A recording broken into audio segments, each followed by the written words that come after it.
ബംഗാളിയുടെ കാശ് കിട്ടിയ അവ അതൊരിക്കലും ലോട്ടറി അടിച്ചില്ല. ആടാ പത്രം മേടിച്ചു നോക്കിയപ്പോ കാര്യം മനസ്സിലായത്. നമ്പറൊക്കെ വെറുതെ കൃത്യം, പക്ഷെ അതിന് മുമ്പുള്ള 2 ആൽഫബറ്റ്സ് ഇല്ലേ അത് തെറ്റിക്കിടക്കും.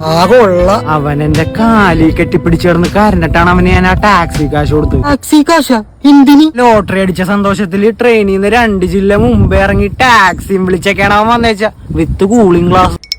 ആളവനെ ഓവർടൈം നിർത്തി പണിയടിപ്പിച്ച് നടുവടിച്ചു വിടണം, എന്നാലേ ആ ടാക്സി കാശ് മുതലാവുള്ളൂ. നാളെ സൺഡേ അല്ലേ, അവൻ ലീവ് എടുത്താല. അതല്ലടാ അവന്റെ ജപിച്ച് കെട്ടിയ ഏലസ് ഞാനിങ്ങ പൊതിഞ്ഞു മേടിച്ചത്. ഇതില്ലാണ്ട് അവന് പണിയെടുക്കാൻ വരെ പേടിയാ, ഉറങ്ങാനും പേടിയാ. അവന്റെ അരഞ്ഞാണം കൂടി അങ്ങോട്ട് ഊരി മേടിക്കാറുന്നില്ലേ? അവന്റെ അരഞ്ഞാണം ഒരു ദ്രവിച്ച ഡങ്കീസാണ്, അത് കിട്ടിയിട്ട് എനിക്കെന്തിനാ?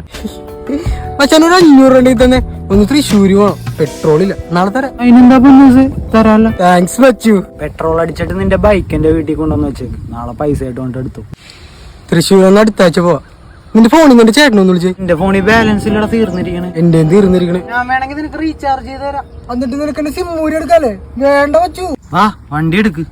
എടാ ഇവിടെ അടുത്തല്ലേ ബിരിയാണി ഇട്ട് നമുക്ക് കഴിച്ചിട്ട് പോവാ. എടാ തിന്നിട്ട് ഊരിത്തരാൻ എന്റെ അണപ്പല്ലൊന്നും ഇളകിയിരിപ്പില്ലട്ടാ. വണ്ടിയിൽ പ്ലെയർ ഇരിപ്പുണ്ടോ? നീ ഒന്ന് ഇറങ്ങിക്ക്, സീറ്റിന്റെ അടിയിലുണ്ടെന്ന് തോന്നുന്നു.